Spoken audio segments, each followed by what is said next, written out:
this life and this game is mine.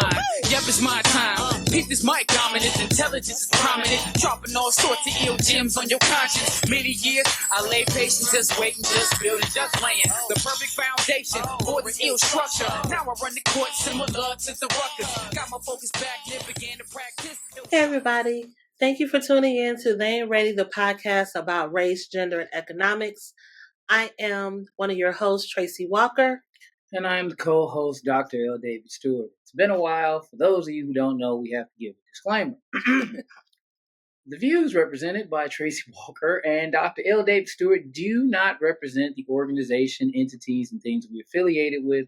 So therefore, if we say something that offends you, and we probably will, you should not, and you cannot come from them. AKA, we're going to say some shit. All right. So, for those that are new to the podcast, we are in season 4. Cuatro.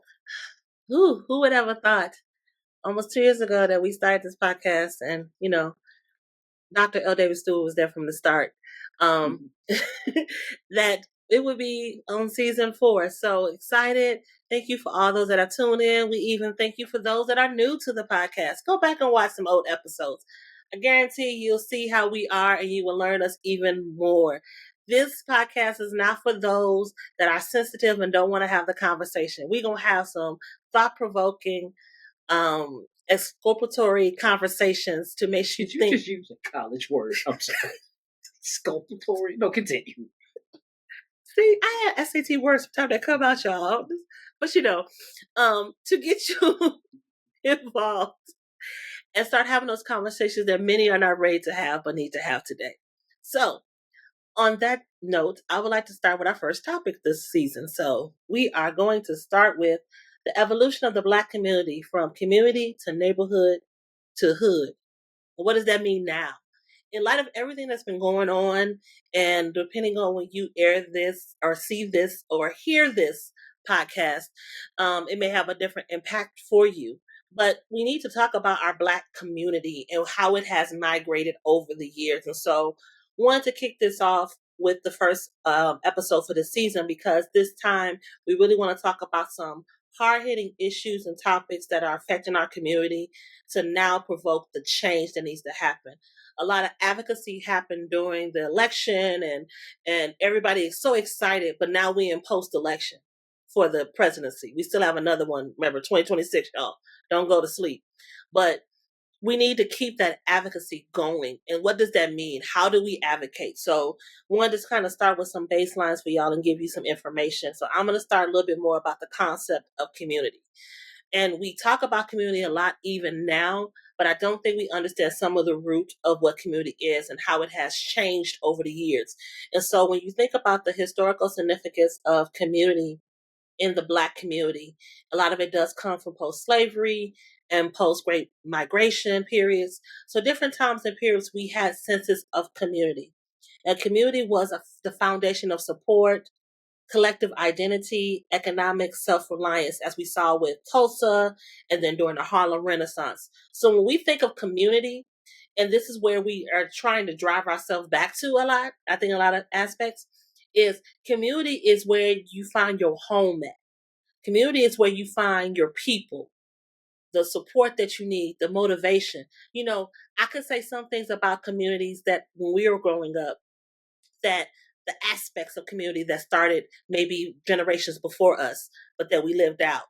Community was that everyone knew everybody in the area, in that community. You knew who was the baker. You knew who was the banker. You knew who were the electricians, and you knew all these people that had these trades and skills, and you kept it in the community. So when you were looking for someone to do work or support, you went into your community, and there was being self-reliance and self-sufficient.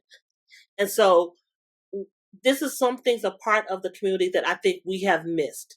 And I think it's very important that we focus on that. So some of the things that I would say about this is that when looking at the community, we have certain things that came out of the community, the churches, our civic organizations.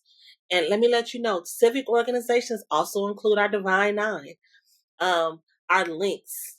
We don't talk about links no more. We don't talk about Jack and Jill. We don't talk about all those other organizations that came about to help support, identify.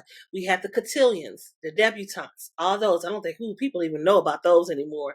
That how you presented to people, to society, and that's how your community showed the validation of you changing and transitioning into womanhood or being a man. You know what I'm saying? So there's so many things that came from the community. This also was an example of how our community acted in urban and rural areas when you saw the Great Migration. So many times, if you look at certain areas of Chicago, there's a lot of people from Mississippi, Alabama, and they migrated because one came up. Then the community was started by that one person coming up, and that developed the community. And they took that community aspect even when it came up here. You have people that, my mom used to always ask, when I talked to someone or dated someone, what's their last name? Because she always felt like she knew some of the people and wanted to know if I knew your people. And I was like, Mama, why? You don't know. I need to know if I know their people, because if they are John John's son, I know about his people. I know what they come from. I know their character. I know their characteristics. So it was very much a connection in dealing with the community. You also saw the education, if there was things going on education-wise that needed to happen in the community, it was done in the community. Churches had tutoring in the basement, had all different type of stuff going on to develop. You also saw the birth of the civil rights coming from these aspects of community. The gathering, the pulling together, churches being a hub for meetings and different things like that. It all started as the aspect of being that community. And then we start seeing a transition as we got further on, more industrial came into play, and then you start seeing neighborhoods. So what started happening is, where we were regulated to certain areas, before the projects really took full hold, the projects were involved, but they weren't as, I think, to the aspect of it they were when we started neighborhoods. Correct. So there's projects run up, but the projects came about more when we started doing neighborhoods. And why I say that is because neighborhoods were a place where they started doing segregation. It starts segregating our community. So why do you say that? Because what happened, projects were developed as urban renewal and advancement, and we're going to now have housing for people. And there was all these things that were promised that were supposed to come from these housing projects, as we call them now, housing projects. But the terminology was more of a idealistic view of how this was, almost like the Jeffersons. You're moving on up if you get into these buildings, right? And it was a way of establishing ghettos. And I'm going to let you know, ghettos did not just start with Black people. Ghettos actually started during the World War. You saw ghettos being used when it came to the Jewish population, when it came to the Holocaust, and when they, with the whole structure of it. And I don't want to get into that shift because that's a whole episode into the self. But if you understand what they were establishing ghettos. So they were establishing areas that were just for people to do everything there and not be able to be outside of the community or have any connection outside the community. And so you say, well, how does that differ from communities? Communities where we develop resources, develop ourselves. Ghettos were to house, not to develop. It wasn't for growth. It was for more sustaining and keeping in a bubble more than developing the growth and the movement of a people. So this is where I take over. Yeah, I'm going at this point. Start with the quote from Posthumous. Stakes is high. And a quote, and you wonder where we live, and you wonder why where we live is called the projects. Stakes is high. Yes. So she's talked about, so for those who need a short version of where I'm going with this, the neighborhood is what you classify where you live. The community is what makes the neighborhood have character, or in another term, a house is not a home type scenario, right? So we evolve or devolve to the hood, depending on who you look at. You had urban policies, i.e. redlining. That was done, for those who don't know, redlining was proliferated in Chicago, where people who moved up for the Great Migration, 20th century, my newcomers go back, listen to some episodes. We talk about that at nauseum, where Black people were only allowed to live in certain areas. Gentrification, you've heard that word. Often gentrification is associated with removal of a people, Black or brown people, for other people to increase the value at the cost of others, right? So whenever you hear the term gentrification, people usually get a little emotional about that. And then, of course, those two along with other things, eroded communal structure. One of the other things, and I have a unique background to speak on this as a reformed architect now, reborn as an urban designer. A lot of entities did not stop it, like the American Planning Association, the APA. Planning is a prolifically white profession, prolifically white male profession, similar to architecture. So the relevance of bringing that up is these are the people that are planning the neighborhoods. You take those folks, the architects and the planners, you add financiers and politicians, and this is how you get strategies like redlining and gentrification. Civil rights movement was forced integration. However, there are some people, including the late great brother Dr. Martin Luther King, who realized sometimes I think we integrated into a burning house. And the dissolution of some Black community strongholds. And that is to be said because when we were forced to be separated, there was forced community. You knew about the Black dentist, the Black baker, the Black butcher, so on and so forth. With integration, a lot of people felt that we shall overcome. However, 5 to 10 years of civil rights fighting does not overcome almost 400 years of cultural and racial shenanigans. Then the deindustrialization of the 70s, decentralization, deregulation of the 70s and 80s and 90s, which is impacting us today, and the decline of manufacturing jobs. So you're saying, well, what is that relevant to? Well, short answer is a lot of your great-grandfolks came from the South to get those industrialized jobs, to get those jobs in the meatpacking plant, the industrial plant. So if you look at a movie like 8 Mile, the steel factory, steel parts that we had in Chicago back in the day, Gary, Indiana, so on and so forth. Well, those manufacturing jobs were taken away, deregulation hits, and then the little thing in the 80s called crack and cocaine hit. The emergence of the hood. Perfect segue. Mm-hmm. Structural racism, discriminatory housing practices, and systematic inequality obviously facilitated the rise of marginalized, underfunded, and crime-ridden areas. So when you look at a show like Snowfall, it tells you a lot about how this happened, right? So a lot of non-Americans go, well, how did this happen? Well, it wasn't accidental. And the thing about housing projects that a lot of people don't understand is that they were created to house without having an economic engine. So when you look at the infamous housing projects in Chicago, Cabrini Green, the Ida B. Wells, Robert Taylor homes, all these people were compressed and packed into each other in what I used to call vertical slave ships with no economic engine to sustain themselves. You get rid of the manufacturing jobs, and then you introduce crack, cocaine, and everything else. Darwinianism will take effect, survival of the fittest. People will do what they have to do to take care of themselves. Again, no one wakes up and goes, hey, I want to be Tony Montana.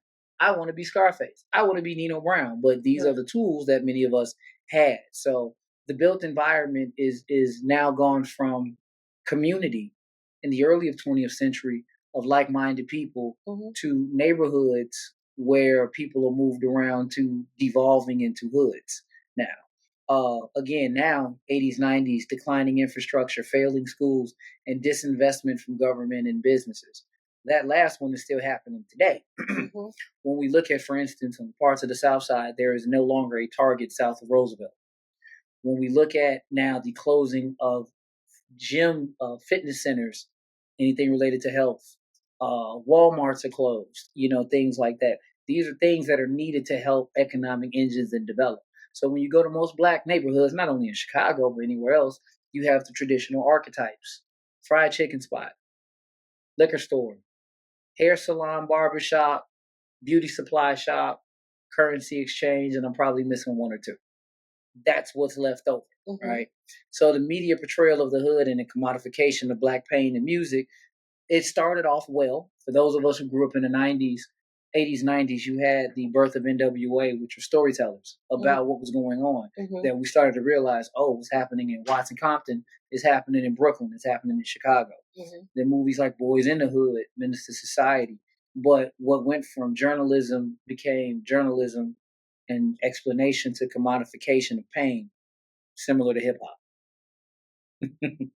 So the economic and social impacts of this. So we have perpetual disinvestment in black neighborhoods. So for instance, I think in 2010, 2011, we had 50 schools shut down in Chicago. 50. A lot of kids had to go across gang territories and things like that. Our schools are continuously lacking. The breakdown of community cohesion and family structures. For every 2 people that are involved in community development, that are 20 that are involved in community undevelopment, as I like to call it. And a lot of us who, I'll say a lot of people under 30, don't have a concept of community that some of us did, right?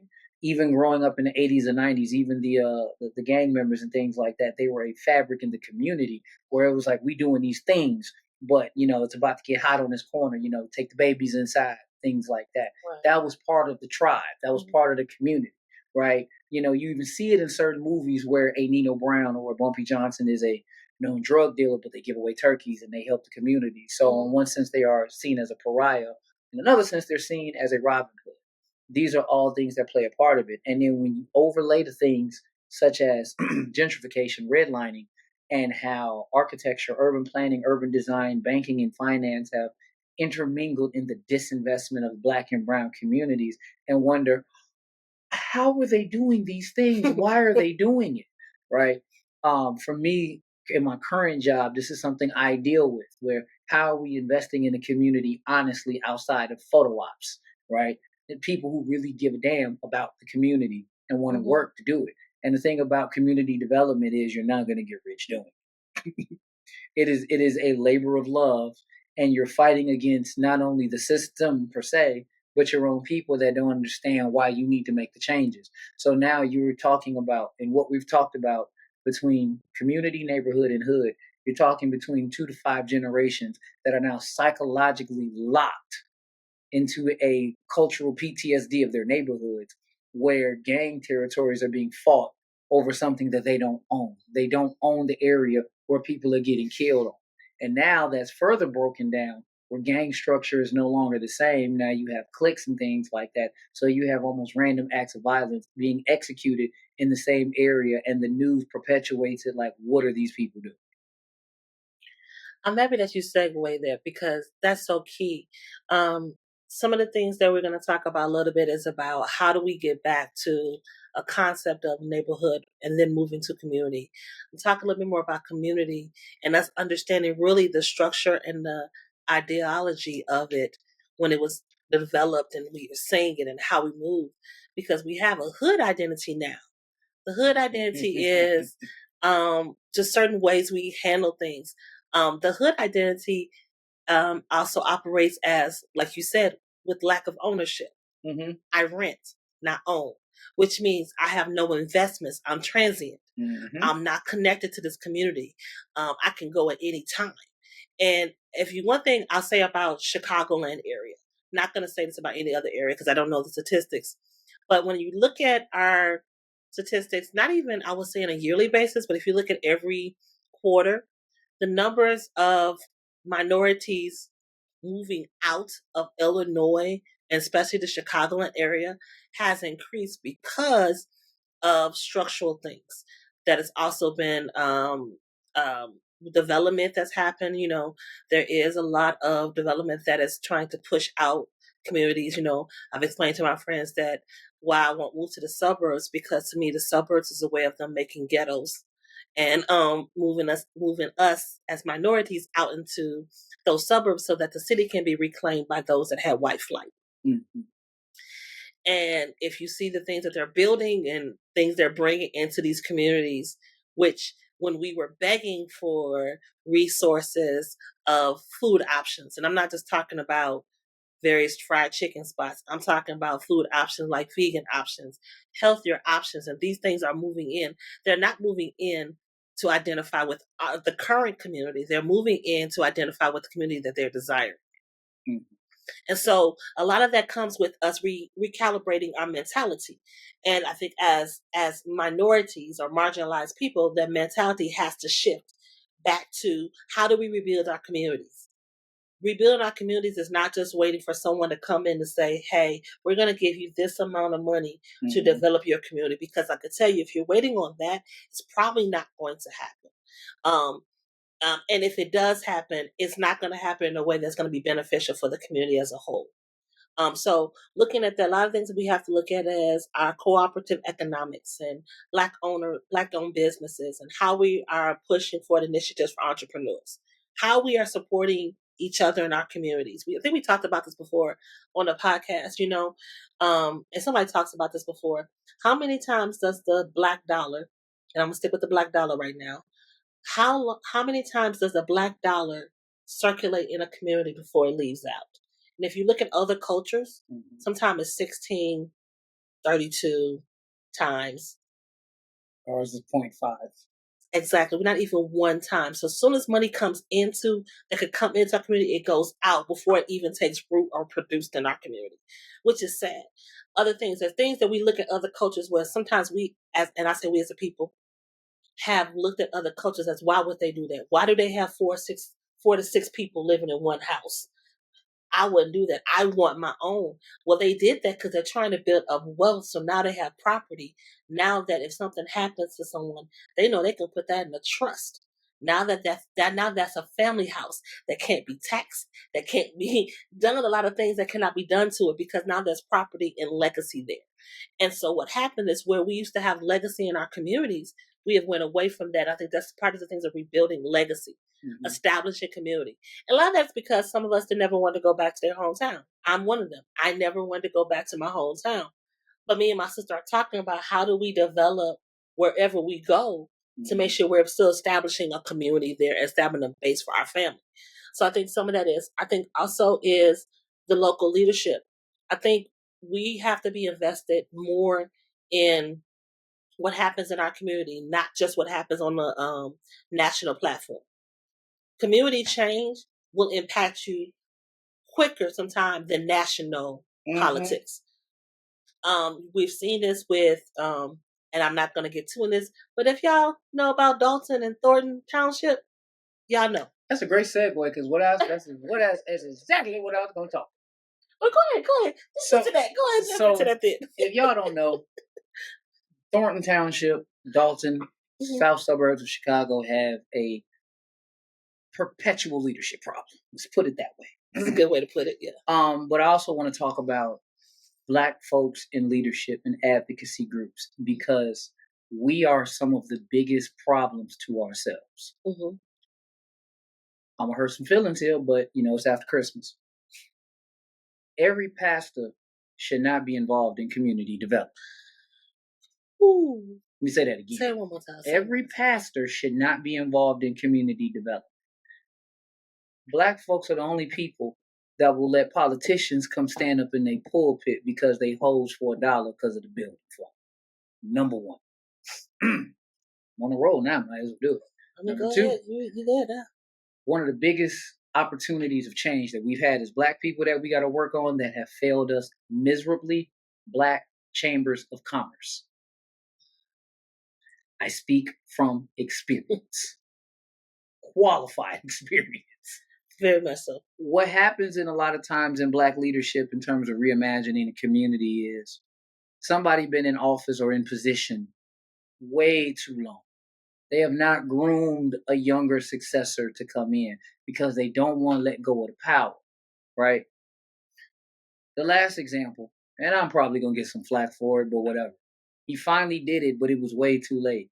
When you have legacy organizations like Operation Push, you need to get out the way earlier so someone can step in to move to the next level.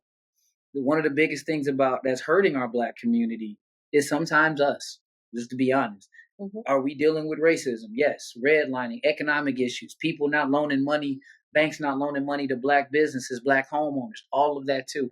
But a lot of times, the few of us that got ahead have become the very gatekeepers that now work against us. So you don't necessarily have to blame the black people all the time. It might be just someone who's in the way that don't want to get out the way because they want you to go through them to get whatever it is. Mm-hmm. If we're going to build community, there's nothing wrong with managing the gates. There's a problem with gatekeeping. Very, very big difference. Mm-hmm. As a community, managing the gates of the community is important. So when you look at a community like, pick any Chinatown in the United States, mm-hmm. you can't just move into a Chinatown. No, you can't just start a business in Chinatown, right? They look out for their own interests. Now, maybe it's the homogeneity of culture, but it's something to be said about that. However, if you think about a movie like Do the Right Thing, where they talk about all these different people can come into the black community, and it goes to your point about the dollar circulating. Mm-hmm. They take the money and circulate it back to their community. Our dollar doesn't do that. Well, why? Well, part of it is substantially, if you need to look this up on how to sell to the Negro, it's a very interesting video you all need to see. It's put out in the 40s of how to sell to black people. A lot of times we're buying out of PTSD culturally. Mm. What I mean by that particular PTSD, and this goes even into rap music, is the aspirational nature of rap music. It's a culture of people that have not had nothing for so long. So the very first thing they want to do is they want the most popular, the most expensive brand. In the words of Kanye, bet you ain't up on this, right? and to that point, and I think about this, the thing that always comes to mind when we talk about this is LL Cool J. Mm-hmm. The genius thing that he did that could have cost him a lot, and then also the genius thing because people were not connected in that company to know what was going on. So for some of them don't know, LL Cool J was tapped to do a Gap commercial, and he did a Gap commercial, and he wore a FUBU hat. Now, some of y'all say, what's so big about that? Well, one thing, when you're doing a brand endorsement, which that's what it was, the commercial, they don't allow another brand to be in there unless that brand has been paid to be a part of that commercial. So this was supposed to be just for Gap. They were using LL Cool J to try to connect to our community and to increase, as they had seen with Tommy Hilfiger and other clothing lines that had tapped into the hip hop community and was able to now reap the benefits financially from the advancement of utilizing them. And so what LL Cool J, you don't know, if you didn't know, he had stakes in FUBU.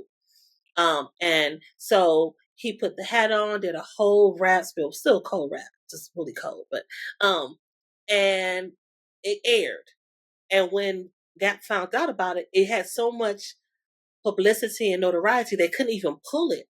But because no one at the table looked like us or knew us, or if they were at the table, they didn't say anything, let that pass through, that it helped raise the amount of money and revenue that FUBU had for that year, that actually put FUBU on the map. But how many times, like he said, that we'll hear in rap lyrics or other things showing other white companies or other nationality company, and we make them famous when LL Cool J took the opportunity to use and make a black brand famous. What is our first go-to? Like, what is our first purchase when we get money? Mm-hmm. What is our first thought when is your first thought is, how can I invest in this community? Or is it the first thought is, how can I get this latest thing that shows me a white America status? Mm-hmm. And why are we looking for it? And I say this not against any brands or anything, because, I have non-white brands too. But why is that the first status symbol when we're not building our communities, when our communities are tearing down? And why does it take other people to highlight our black brands to bring notoriety to it? And that's the thing that I think helps to build our communities. If we start looking at how do we plant our seeds of our money. One of the things that I will say I did during COVID is when I traveled, I tried to spend 75 to 80% of my funds at Black-owned businesses. So I shopped Black-owned. I went to Black-owned restaurants. Part of the reason I did that because I knew they were struggling during COVID. Mm-hmm. And I said, if I'm going to come into a town, and many times they weren't getting the same relief packages that others were getting during the COVID, why am I not going to? And that has to be a conscious mindset, because when you're thinking about it, you're thinking, oh, I'll just go here. Right. And I will tell you, doing that, there was some struggle sometimes doing it because I talked about it before. If you want me to shop your money and you spend my money at your business, you got to be about your business. And that's some of the things that happen with our community. We haven't been about our business. We've been about more isolation. And so what being about isolation, about I came up, I don't care about if you come up, has caused their business to close down. My thing is that when you'll see businesses that are connected and they will advertise for each other and promote each other. And why don't we do the same? We all are trying to strive and grow and develop and stuff like that. And we are interconnected. What happens? That's part of the community thing. That was the problem because that was how the foundation of the community was done before. We advertised and promoted and pushed each other. But that talks about the crabs in the barrel mentality. And the thing I often remind people when they talk about crabs in the barrel is, crabs aren't meant to be in the barrel. Right. It's the simple things in life. Yes, yes. A crab is something that's used to be in an ocean. So, of course, it doesn't function well in the barrel. Mm-hmm. And I think that is a nice way of looking at some of the things that we deal with as Black people, not only in economics, culturally, but even in the next area of environmental justice. Mm-hmm. Now, that one is usually interesting topic because a lot of people, when they hear environmental justice, they think of things like pollution, right? Which is true. Mm-hmm. And as someone who's involved in the EJ space and other areas, as I tell even my board members, the one thing about environmental issues is they're not racist. If the environment is fucked up for Black people, it's still fucked up for white people too. If you're breathing smog, I'm breathing smog. Exactly. We all do this together. Interesting concept. But oftentimes we're not looking at environmental racism and its impact particular to Black communities because let's be honest, a lot of people feel that there are more short-term things that they're facing, right? Bills, dodging bullets, other things. But when you look at things like utilities and why they're so high, and for instance, how some people can put certain things like scrap yards in Black and brown communities, like you wouldn't put that in Lincoln Park. You wouldn't drop that in Wicker Park. Why is it okay in other neighborhoods? And the policies of things like redlining, again, that word redlining, that allows people to go, oh, we're going to place this environmentally hazardous thing in this area. And it's not just Chicago. It's a major town in Alabama that is still dealing with this to this day. Mm-hmm. And it was one of the last slavery-founded towns, and they literally have like a dumping ground next to it. Mm-hmm. Higher rates of health problems that are impacting asthma and poisoning. We all know how Black people aren't getting the best health care. So see how this web is interconnected. And then the ongoing challenges of waste management, pollution, and lack of green spaces in predominantly Black neighborhoods, which using Chicago as a baseline. It's interesting because one of the great things that ended Mayor Daley Jr.'s run was him not getting the Olympics. And I'll be honest, I was freaking excited he didn't get the Olympics. I was so happy. The reason I'm excited is because what they were going to do to Washington Park in Chicago, which is a very big park, one of the biggest parks, definitely in the city, if not state, possibly country. Mm-hmm. And it was going to be a tool of gentrification coming back, where now after these Olympic villages would have been built, you push out Black people who've been over here for years. We're having this issue currently in Columbus Park and Garfield Park on the west side of the city as well, where these brownstones and things like that and all this green and all that. But outside of these areas, it's not a lot of green. There's not a lot of plants. And you have a lot of people trying to do community gardens, which is great. Problem is who's taking care of those. I just had a conversation with someone recently about, we want to put up this community garden. It's going to be great in a climate like Chicago, which is deemed a moderate climate. First question is who's going to take care of the thing and how's it going to yield vegetables from November to March? Correct. These are the things we need to think about. But a lot of times people don't think that Black people want vegetables, which is asinine, right? Correct. I'm working on a project in Chicago currently where we're trying to develop a business district and working with youth. First thing they said is, we can't find fruit. These kids saying this, right? Like not candy, they want fruit, like good bananas and good apples, grapes and stuff like that. So all of this ties together in this environmental racism where it becomes assumed that, again, these people, we're just going to put them here. So history repeats itself. The first, to me, example of environmental racism in the 20th century, we can go further, is the usage of projects, right? Because a lot of these concrete buildings have no way to funnel air, cooling, heating, urban heat island effect. So these buildings are hot.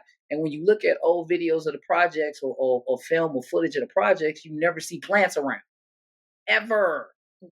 You see weeds, maybe, but you Right. don't see plants around. There was no landscaping, right? There's nothing green. And there's something to be said about trees. It, oxygenates the air, better for the climate and all these other things that you see in other neighborhoods, but you don't see in our neighborhoods as much. And now people are starting to realize, hey, we need and want this too.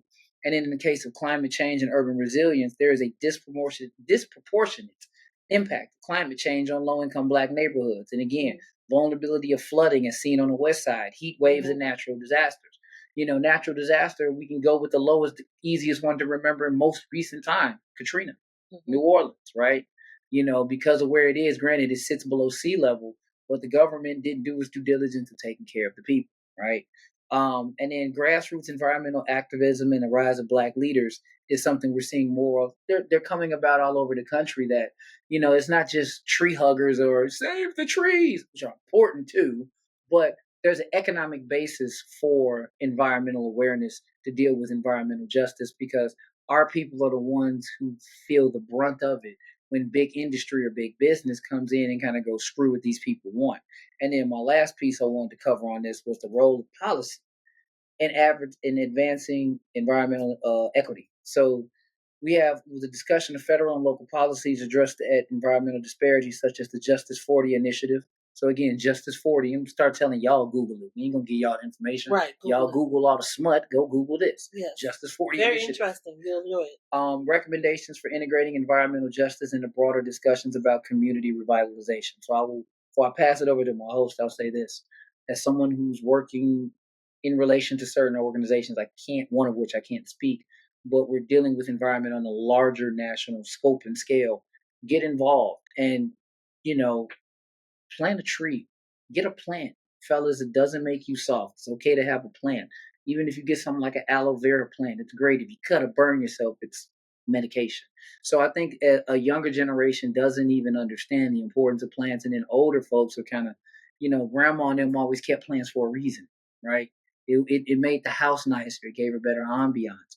And then just in terms of environmental, I guess, impact, be aware that everything steel and concrete isn't good for you, right?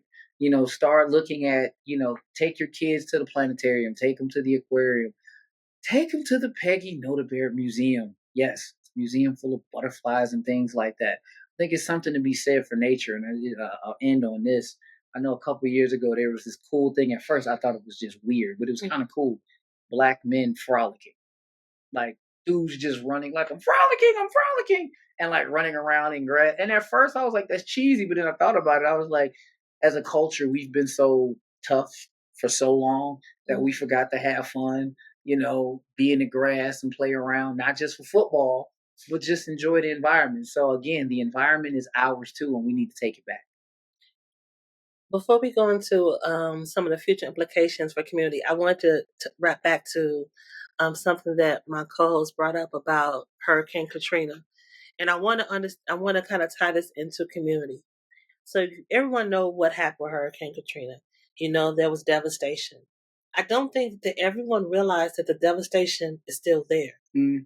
If you look at, there's still buildings that have X's on it. Mm-hmm. No, I'm serious. The buildings are still there that have X's on it. Those people never came back. There's a couple things with that. So that means there's communities that have been gutted. Yes. Right? There's people that could not afford to leave, and they came back to some support, but not enough support.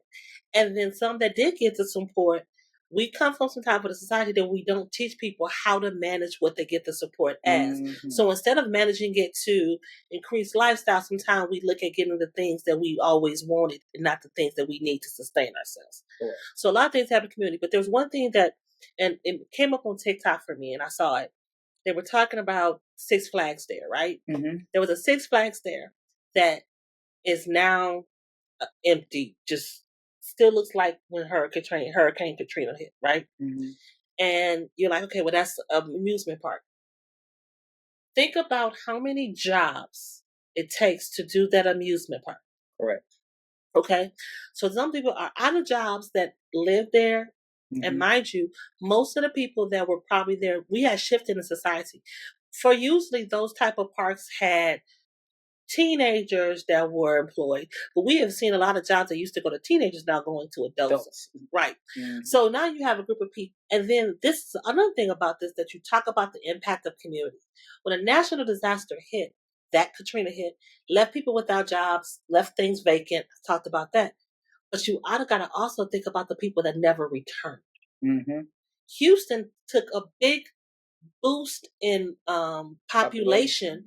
Based on Hurricane Katrina, because that was an outlet where many people were sent to or got to, and then they started establishing themselves because it was better for them to be here and established and try to go back and rebuild New Orleans. So what happened is other communities were built up while other communities died and suffered. This is why some of the environmental things happen, how it impacts a community, where you're just thinking, okay, it was a natural disaster. They got relief. They had FEMA. It's over with now, but it's not. And then even get to the psychological basis of it. Think about those that were in the dome. For those, they hear the stories about the dome, about people being raped, people killed, people were going through all type of, that's some trauma and PTSD that made people probably even not think about wanting to go back into their communities. Because mind you, the people that was in there that was doing that were not just some random people from outside of the state. These are people from their community that's attacking them. So mind you, when you confine people into a cage and there is lawlessness, and then you take them out, and I still got to walk down the street for the person that probably attacked me or attacked my sister or brother, I'm not going to feel comfortable. I'm not going to have a community there. So sometimes you have to think about the effect of other things that happen, not just, oh, it was a disaster, natural disaster, we gave some relief, they should be fine now. But there's there's things that sustain and keep going later on that have impact past the moment. So when we were talking about, I wanted to bring it up to you just as we think about the concept of community. But as we get closer to closing out, we want to talk about some of the future implications. And so, as we cannot and probably will never able to go away from this, probably for the next 4 years, is we have to talk about some of the policies that now we're probably going to have to deal with or have discussions around now. Before we were talking about Trump and Harris, but now as we know what the election is, as of things could change. So, if you listen to this podcast and something has changed, but we don't go by what was done on election day, okay? We now look at the policies, and some of the policies that came up during Trump's presidency, and I'm not just talking about his presidency now, I'm talking about his past presidency, because let me let you know, we are currently still living out some of the policies that he's established and things that he put in place, right?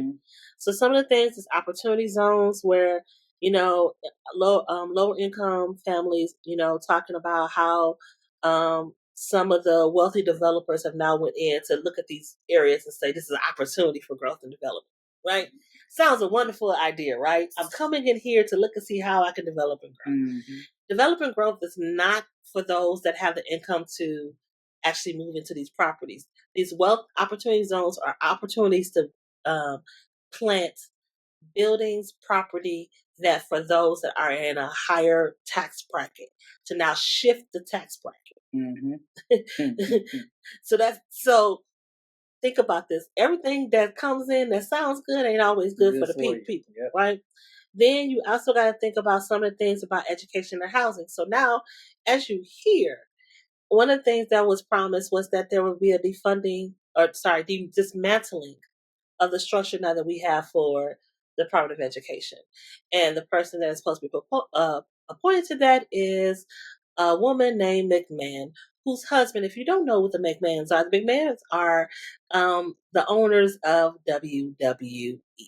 That is the World Wrestling Entertainment. Okay? That is the background. Okay? So, we're going to leave that right there. But the educational structure, so what he said he was going to do is push this back to the state.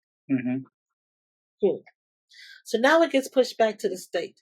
And now the state is going to make sure that it goes to who? depending on what state you are, going to go to the best areas. The funding is going to switch. So the funding that we already had issues with of funding areas in our communities and making sure we have schools now goes to a state.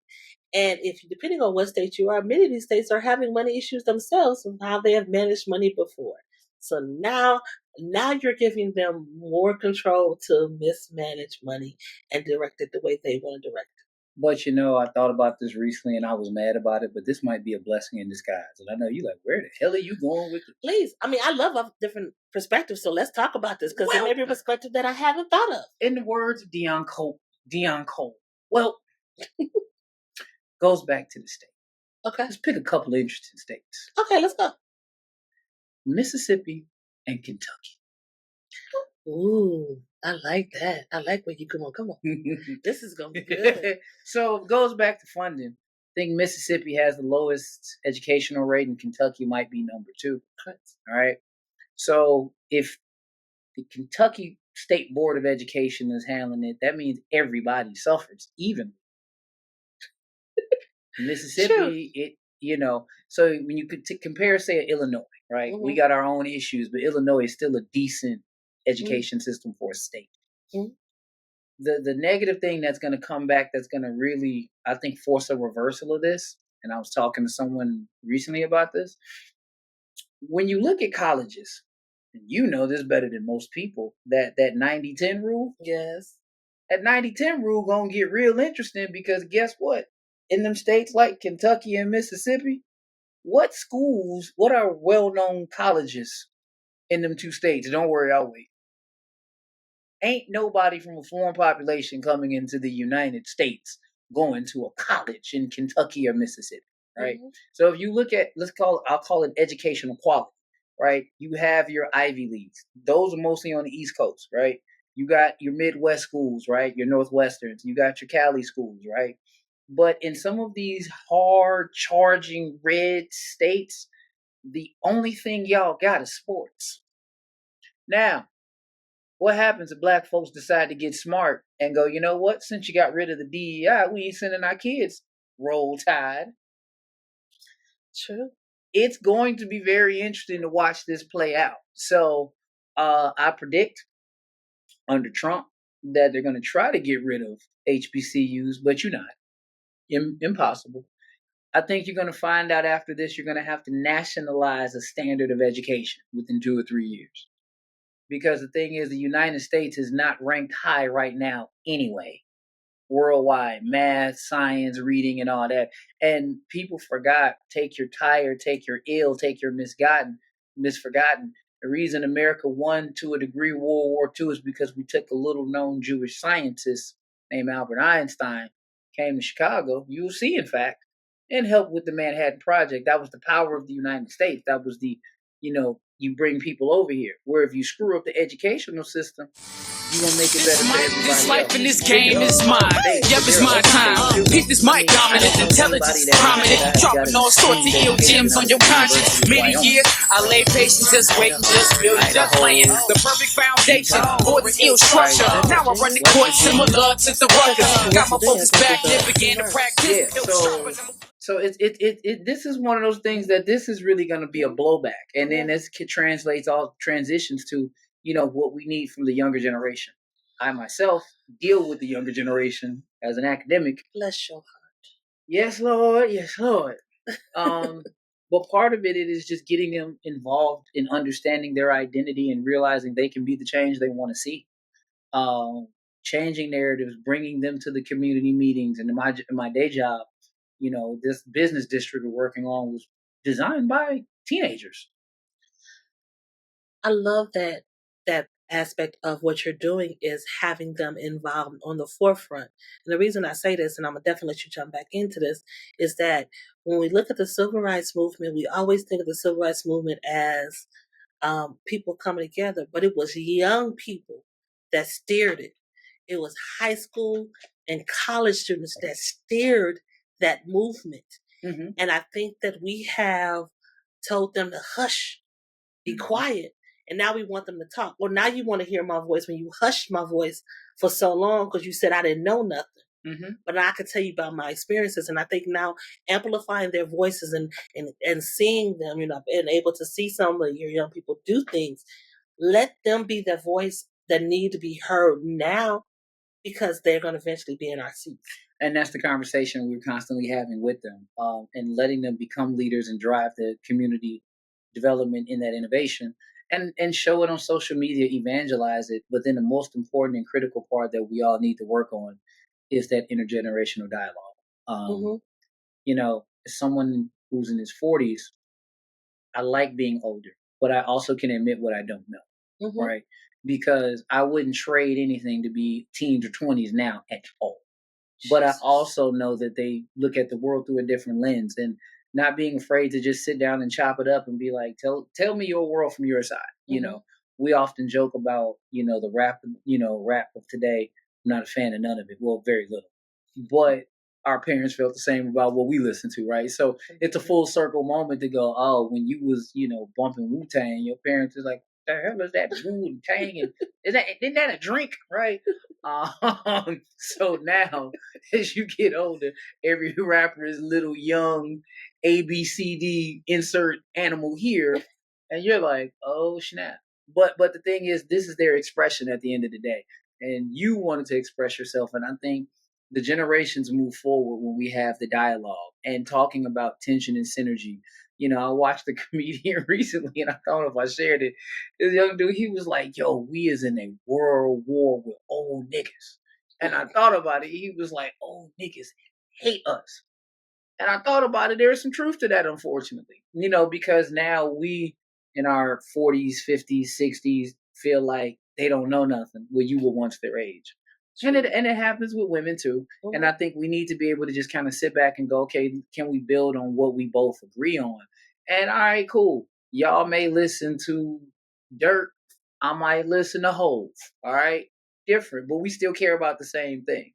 And, we're more united by our lived experiences of race, economics, and political engagement. Sure, we are never going to agree that Jordan is just better.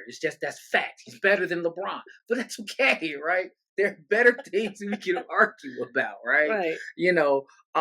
But that's what makes us different, because LeBron to this generation is their Jordan, right? Things like that. But it's more important to worry about race, economics, and political engagement. And then after we get some stuff done, then we can debate that. And then mentoring, I'm the product of a lot of mentors, a lot of people who didn't give up on me when they should have. So I find I particularly work with a lot of young men, and it's just like, give back. It doesn't have to be a particular program, but give a young man wise words. I have a young man in my program who went from not wanting to go to college to like, Dr. Dave, can you look at this? I'm trying to submit my recommendation to get in. And the odds are completely against this young man, and that's what it's about, because I remember when I was him. So I think those are the things we need to do to move it forward so we can have a better conversation 10, 15, 20 years from now. I definitely agree. I think that mentorship is key. My thing is that I have ran. I'm not saying I'm done running, but I've ran. I don't have to. I don't have to run out first. You can run out first. Let the youngins get out there. That part. Let them experience. Sometimes you have to let the young people experience things too. Yes, I may know it, but sometimes let them experience it so they get an understanding.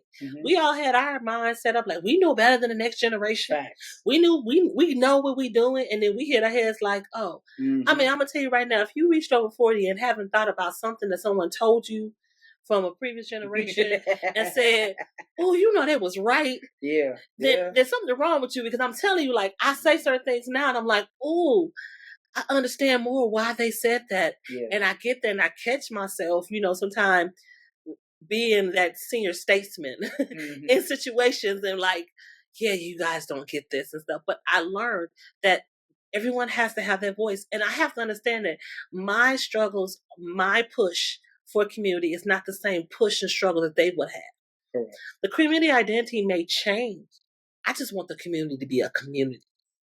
And so sometimes what they see and aspects they need may not be what I need, or may not be what I consider, like you said about music.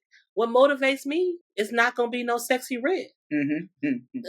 But what motivates me will not motivate my mom, So I had to learn that my motivation ain't the same motivation, but do we get to the end results at the same aspect or with the same quality of reaching it, So I think that that's so important. And so if I could conclude this with some takeaways for y'all is that we have to look at the historical transition that we have went from community to neighborhood and hood, and not staying with the hood, but how do we go back to the beginning with the community and how do we develop it moving forward?